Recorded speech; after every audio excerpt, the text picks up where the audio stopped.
All right, let's bring in Ron Christie, former special assistant to President George W. Bush, and Jehmu Greene, Fox News political analyst and former advisor to Hillary Clinton's 2008 presidential campaign. Ron, I want to get your take first on Donald Trump's foreign policy speech and whether he is fit to be president. Did he make his case yesterday?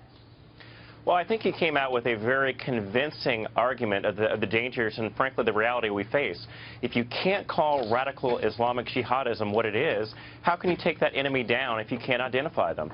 I thought he was very strong when he mentioned, in fact, that we had a bipartisan and international consensus to bring down communism. We need to do the same sort of thing in beating this terrorist threat that we face, and I thought that was very effective. You know, Jim, I was sitting on America's election headquarters on Fox News Channel yesterday monitoring this speech by Donald Trump, and I thought, how many times has he said the words radical Islamic terrorism? And we know that he is doing that because Hillary Clinton still won't. I believe Hillary Clinton did quite some time ago and said that you're not going to win the war against terrorism by just the words that you use. It's about the specifics. And if you look at what his speech entailed yesterday, it was very simplistic. He was really uninformed. At times it was incoherent, and it really looked like he was actually even uncomfortable reading the teleprompter. I don't see how he laid out a plan. He laid out a set of attacks. He certainly tapped into the fear that people are feeling, because clearly these attacks have had an impact on all of us. But there isn't a plan there, coupled with the fact that you've got Republican leaders in the foreign policy arena who day after day are coming out and saying that he's unfit. The ones who have been monitoring and participating in global foreign policy for decades have said he's unfit, not just the vice president. Much of what he said yesterday is exactly this administration's policy, in fact, and exactly what Hillary Clinton has talked about. So if he's incoherent, then she's incoherent. He goes into aggressively pursuing joint and coalition military operations to crush and destroy ISIS, international cooperation to cut off their funding, expanded intelligence sharing and cyber warfare to disrupt and disable their propaganda and recruiting. I thought it was pretty coherent. You can take issue with some of the ideas, but that's exactly about the what vetting. I mean, that he's uninformed. He's uninformed with what we are actually already doing, saying that we're not doing it, saying that it's going to be something new, and then introducing new ideas that actually go against the Geneva Conventions, new ideas that, if implemented, the Republican platform and leaders would not be allowed into this country. Let me jump right in there. He's still winning in polls when it comes to fighting terrorism. Let's get you back in here and talk about the three pillars.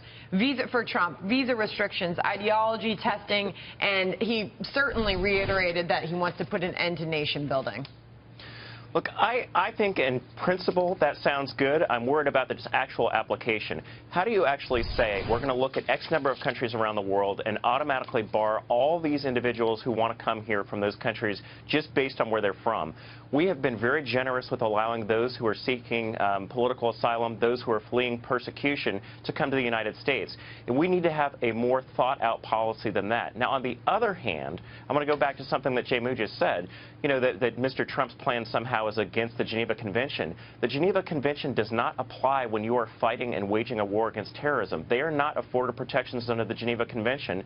And now we find out just today that the administration is going to release 15 of the most hardened terrorists from Guantanamo Bay to fulfill a political promise. Does that really make the American people more safe? So that policy, to me, seems to be incoherent and not thought out. Okay, Kristen, I want to get you in here because some of the criticism, even coming from the right on Trump's speech, to Jehmu's point, is that some of his policies are vague still on how he wants to defeat and remove ISIS. Yeah, well, and they have been up until this point. And I think a lot of people wished that he would show that ability to bring around some of the best people, some of the most brilliant minds and generals and things, to lay out something that was a little more specific, but we didn't get the details. Where Republicans can be hopeful is the fact that he was able to just read from the teleprompter and stay on message. It was a strong speech, and as of 6:10 this morning, he hasn't yet derailed off that message. message, right? Because that has been something that people have been watching for. He did go off message a little bit with this idea of extreme vetting. I think that's the big question that we ought to be asking. What exactly does extreme vetting mean? Well, but that was part of the immigration, which he considers a part of our national security, right? That it's not just about our plans in the Middle East, but it's also about securing our borders. And Evan McMillan actually made a really great point last night on Fox News Channel and said that, you know, if we're going to have a sensible policy about refugees, which was one of the issues that Donald Trump talked about, we have to look at our border. So that's a big part of national security. I just want to point out he didn't mention his temporary ban on Muslims in that speech, which was interesting. And the second thing is he backed off his criticism of NATO, which was also interesting. He was very conciliatory in his language. He said, I wanted to talk. He said, I want to work closer with NATO on this mission. All right, so because of the controversy with his campaign chairman breaking at the same time when he already has changed the Republican platform to be more friendly towards Russia. Right. And he has advisors and for decades has been trying to get business in Russia. Can you imagine 25 years ago, this would be disqualifying?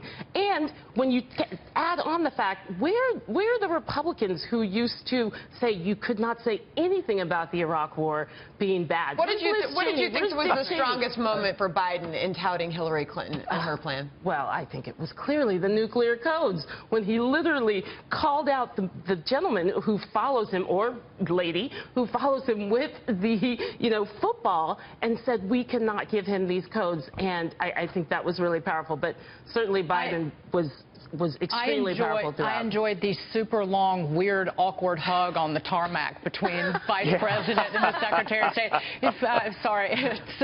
It was very emotional in his old age. You could tell she was trying to pull away, and I think he had a finger lock behind her back. Anyway, but that we'll miss about Vice President. Yeah. All right. Well, it was certainly a big day on the campaign trail for both candidates. Thanks for joining us this morning. Thanks to Ron Christie and Jehmu Greene. Good.